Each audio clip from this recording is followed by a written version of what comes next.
เห็นยังอ่ะน่ะเอาข้าวมันกินเดี๋ยวข้าวมันกิน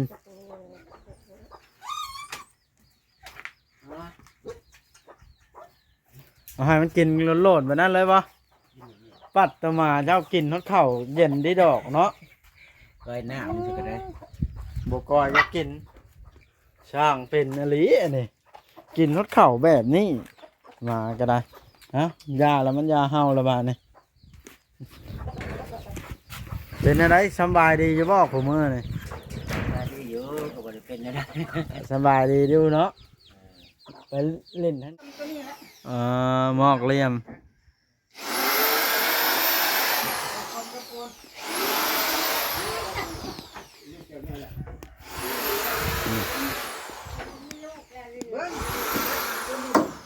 ขันก้อยนี่สิก็อันบันไดโค้งหอบเลยนี่เห็ดมนเลยขันเป็นบันไดค่อยๆเห็ดมนหอบอันนี้ขันนั้นนะค่อยจะเห็ดอยู่เพื่อนค่อยนะค่อยจะเห็ดหอบมนนี่มันจะขึ้นทางใดก็ได้เพราะว่าเขาย่างมาแล้วขึ้นรถได้เนาะมนได้ขักเพื่อนนะกว้างนิดก็มนเท่ากับโบก็ออกมากว้างเนาะเอากามันขึ้นได้หูทางนะก็เห็ดเป็นอันขันมนเลยนะหอบแทนนี่โบเห็ดแต่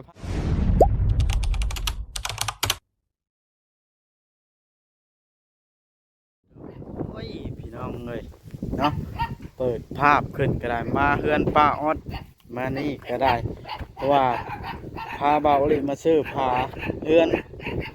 ป้าวอนเบาลิให้พามาก็เลยมาเยี่ยมป้าออดมาฮอดก็มาเข้าสนั่นพี่น้องเลยจักอยู่หรือบ่อันป้าออดก็ได้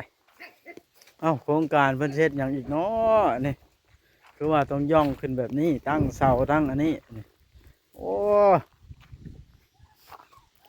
พี่น้องเลยเพิ่นเฮ็ดอย่างก็บ่เข้าใจดินกว้างลิป้าออดนี่อยู่ผู้เดียวก็ได้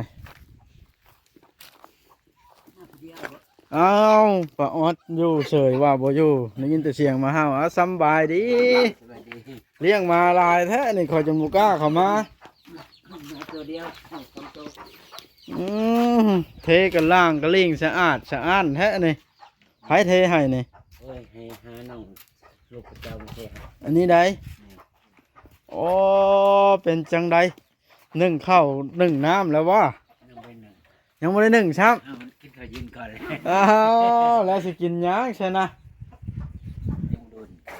ฮะกินเลยดิข่อยผมมีไม้ตั้งกล้องวันชั้นข่อย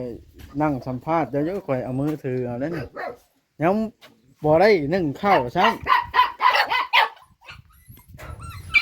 ข่อยย่างมาเฮาได้ตีให้นะเจ้ามันหย่อกล้องมันบ่เห็นเจ้าต้องนั่งขันใดนี่นั่นละมันหย่อใส่ตะเวนแล้วโอ้ยเป็นยังไง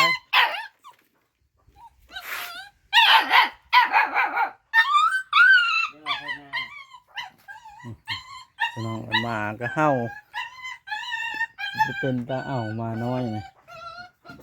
มันแอวอยากเข้าบ่ป้าออดมาเจ้านี่มันแอวอยากเข้าบ่เห็นยังอ่ะน่ะเอาข้าวมันกินเดี๋ยวข้าวมันกิน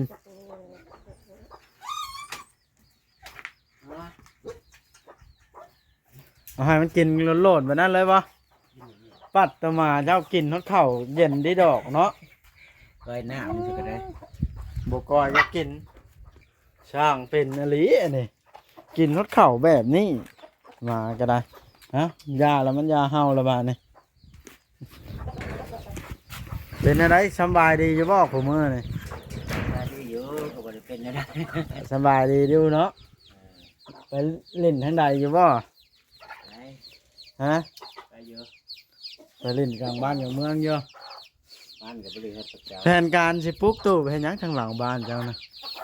เฮ็ดของแบ่เห็ดของแบ่นั่นโอ้ป้าออนมีฮอดแบ่แบ่หมูใหม่เลี้ยงเด้รับเลี้ยงแบ่ปะแปลว่ามันออกลูกเราปันกันเป็นได้กูมือนี่ พี่น้อง YouTube เฮาเข้ามาหาอยู่บ่ไอ้น้อง YouTube เฮาเข้ามาหาเยี่ยมยามอยู่บ่เห็นแต่ค่อยนี่บ่เข้ามา บอกว่าบ่ไปแห้งแล้วเต็ม เอามาแรงนี่วันพุธเลขสิออกหยังเลขลาวเฮานี่ต้องหันเด็ดเด้ต้องเล่าให้ FC ซื้อถึกแล้วมันส่งเงินมาให้ค่อยเอามาให้เจ้านี่ค่าค่อยทายฮะ มันบ่พันอยู่ เอ้ยบ่ออดอย่าตัวนะเอาว่ามาเดียวมาเดี๋ยวปิดบังเป็นว่าก็ได้บ่อยากให้โชคให้เฮงจังดีบ่เด้อนี่ บอกมันบ่ได้พันดิ บ่ได้อยู่เนาะว่านี่ หลายงวดมันจะจับวิจารณ์กันเลย วัดใดอันน่ะจะเป็นจะบ้างนะตัวไร มันสิขึ้นมันสิลงเลยมันบ่ได้เลยขาดบ่เลย คันเดียวเลขละ บ่แม่นขั้นเดียวก็ให้มันเย็นก่อน อืมบ่ได้ไปเล่นเพื่อนปะบอลบ่ปะบอลเราเทือนลาสิแล้วล่ะ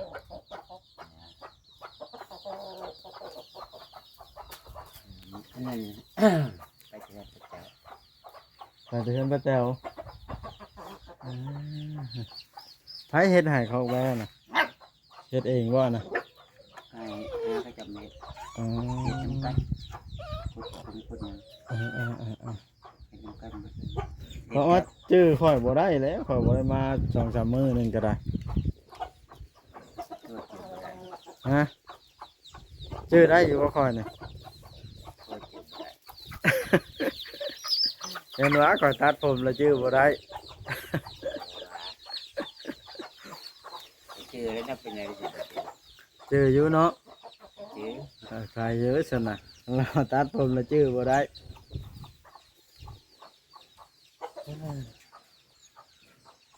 สั่งเป็นอะไรอยู่ผู้เดียวนะบ่หนึ่งมัดข้าวปลาออดก็ได้กินข้าวกับหยังแต่ละมื้อนะปลาออด จะก็ต้มเขากินจะก็แต่ก็อยากกิน ต้มข้าวกิน แม่ ใส่หยังล่ะ ใส่กระเทียมใส่ผักบัวแล้วก็หมูน้อย อาหารเลยจ้ะเป็นมันปูปลาแบบนี้กบเขียดแบบนี้บ่มี บ่มีเลยบ่มีเงินซื้อ บ่มีเงินซื้อละนั่นแหล้วบ่เดียวเลขให้เดียวเลขนี่กว่า เดียวนะแม่มานี่นะให้คน FC คอยเบิ่งนี่เพิ่นถือเพิ่นก็ปั่นเจ้าล่ะ อยากให้เดี๋ยวมันหนักมันบัวนั่นมันบัวเขาความฝัน ยังให้อยู่ดอกย่ามันบ่ถือบ่คันให้นะ มันเหม็นมันบัวฝันพันได้พันมันพันบัวนั่นให้ไปกับพอดีน่ะ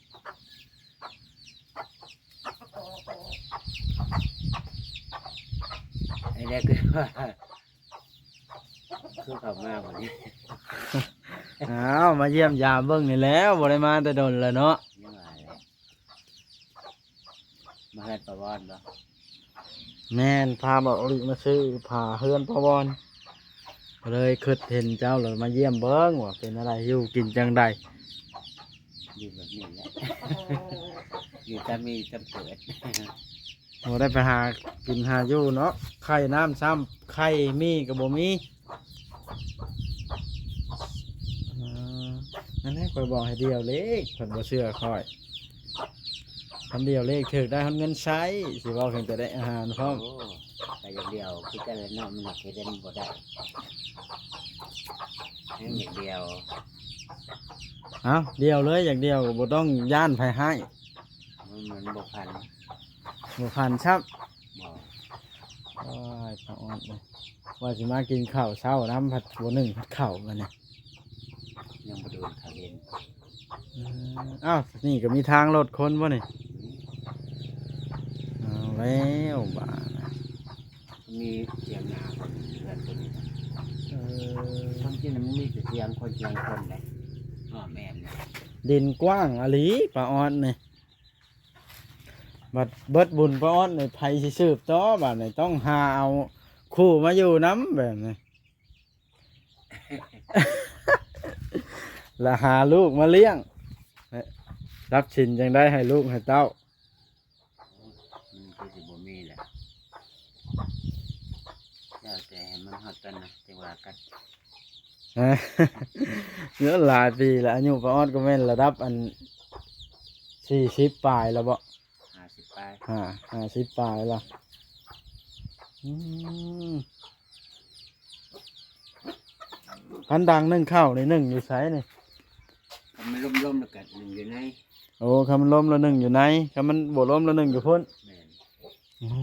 บ่ได้ลอกจักอันบ่ห้องน้ำห้องครัวนี่ ไม่แต่อาศัยมัน บ่ได้ลอกซ้ำกระแจบ่มีเนาะปึ๊บโอ้คนมันลักรถถีบเจ้าเด้อบาดนี่ป้าออดมีตู้อาหารถ้วยบ่วงสะอาดสะอ้านอะไรเฮือนป้าออดนี่ห้องน้ำห้องในก็ได้โอ้ปอดโตอาบน้ำอยู่ในเลยนี่บ่ป้าออดผักกะหลีอันนี้เสียดายแต่บ่บอกเลขเนาะป้าออด มาบ่ถึงยามเนาะ ถ้าบ่ถึงยามนั่นได้มื้อแรงมันออกยามได้จังมาถึกจ้ะ มันบ่ขันมันเล็กแต่บ่ขัน บางหุ่งเจ้าซุกเหลืองเปื้ออยู่ในเถียงเก่าจะอยู่คนหลักเอาได้ป้าออดเด้ยอืมแต่ละมื้อมีคนมาเล่นน้ำอยู่ว่าหรือเจ้าไปหาเล่นเอง แต่ละมื้อก็บ่ได้มีแล้วคนมา เห็นว่าไปกลางบ้านหมู่แถวกลางบ้านเพิ่นก็มาเล่นน้ำบ่เห็นบ่ ก็ไม่เคยมาดอกบ่ค่อยชุมนุมก็เลยบ่ได้มา เอาสร้างเป็นอะไรอันนี้โอ้จดเบอร์โทรไว้พร้อมเตรียมสิเลี้ยงแบ่แล้วเขาจดเบอร์โทรให้รถบ่เดี๋ยวนี้ เดี๋ยวว่าอันนี้เด้เดี๋ยวว่ามีใครต้องการนั่นขายแบ่แล้ว โทรหาเพิ่น แม่น แสดงว่าเจ้าเตรียมขายแบ่แล้วนี่เนาะเตรียมเลี้ยงซื่อก็ได้ แล้วเพิ่นก็ใช้เปอร์เซ็นต์นั่นน่ะ ตัวหนึงได้เท่าไหร่ล่ะ อยากกินได้ก็แสนนี่แหละ อืมดินดอนตอนหญ้าอยู่เพื่อนไอ้เทิดบ่ได้มาอยู่บ่ของมือนี่ เขาบ่ได้ขึ้นไป บ่เห็นเลยเนาะนางใบบ่อยู่เด้ ขึ้นได้ดังไป โอ้เพิ่นก็บ่ให้เขาเยี่ยมแล้วเนาะอาการยังหนักอยู่ได้ยินลุงเอาว่ายังอยู่ดีง่าย มันเป็นแห้ง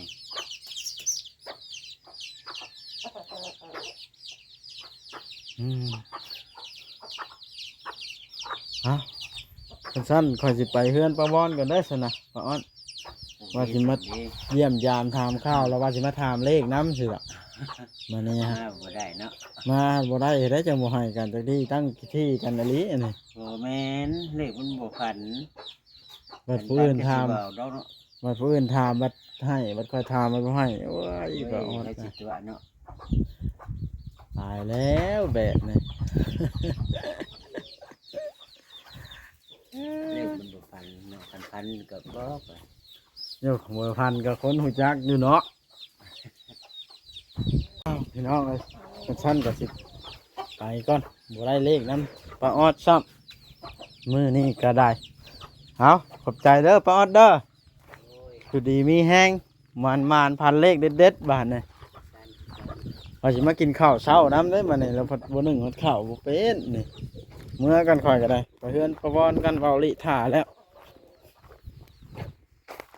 ยืมรถสร้างมาเพราะว่ารถใหญ่เขามาพี่บ่ได้เอารถอันกระบะมามันนี่พี่น้องเลยบ่แล้วมาต่อมาฮอดแล้วบ้านนะอะไรคนน้อยมันได้ใช้อันนี้บ่อันลูกอันลานประวอนนะผู้นี้บ่ค่อยเอาชุดมาให้นะพอดีอยู่บ่ฮะ ดูสบายดีกันนี่สบายดีสบายดีเราญาติเจ้าได้ ย่านน้องย่านจ้ะ กราบแล้วไปย่อยังน่ะสร้างนายนะผู้นี้บ่นายนะอ๋อ ชอบเยี่ยมตัวนี้นะ หมอกเหลี่ยม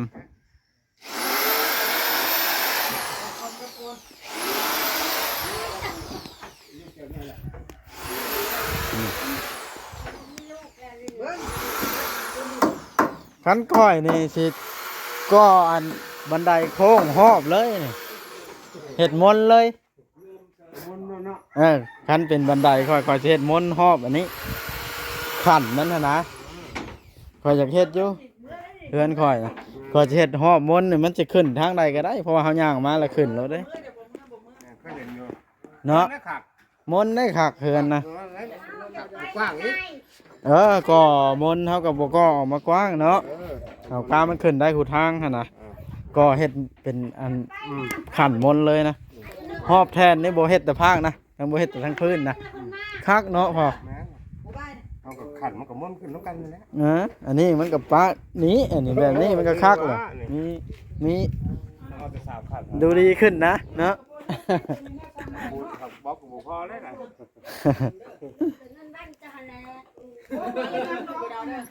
เอ้าบอกเลยเอาเงินให้ค่อยยังอะนะ เบิดเอาเงินในร้านน้อย3,000 โอ้เราว่าเอาเงินให้ค่อย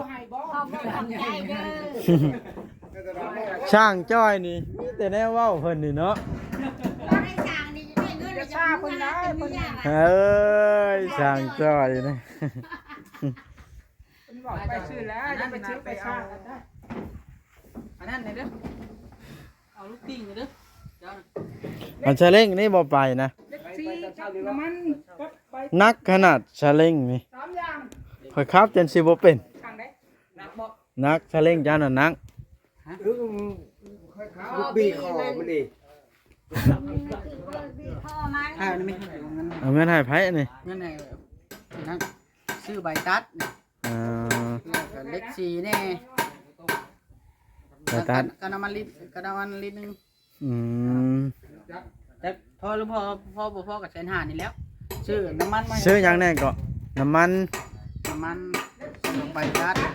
ใบตัดตัวไหนน่ะ สี่ใบตัดแก้นั่น โอ้ใบตัดปูนนะ แม่น โอ้พออยู่แล้วมันใบละ50นี่ ตื่นใช่แล้วพอบ่พอกับไร นะเพราะว่าอันเล็กซีนะมันสิก้านชาวพันธุ์นี่ เล็กซี่นะ เออ สีมาขนนั่นได้ เล็กซีพ่นแก้วเลื่อยนะ ซื้อไว้แล้วนะ เออ แล้วก็ การชาวพันธุ์ตัวนั้นเคยซื้อเมื่อได้แต่เฮานะ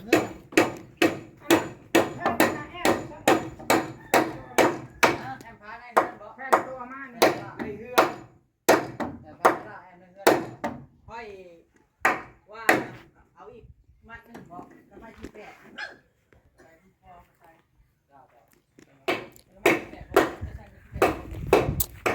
มาซื้อผ้านี่แหละมันนี่นะพี่น้องเอ้ย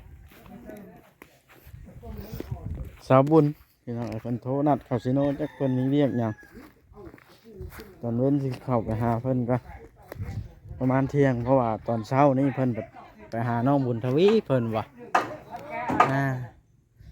เพิ่นมีเรียกหยังเนาะ ไม่เธอล่าดันกลับมัดนึง สิได้กลับแล้วเบาลี่เอ้ยคอยนะกลับกันนำกันนี่บ่ จังหวะนี่แล้ว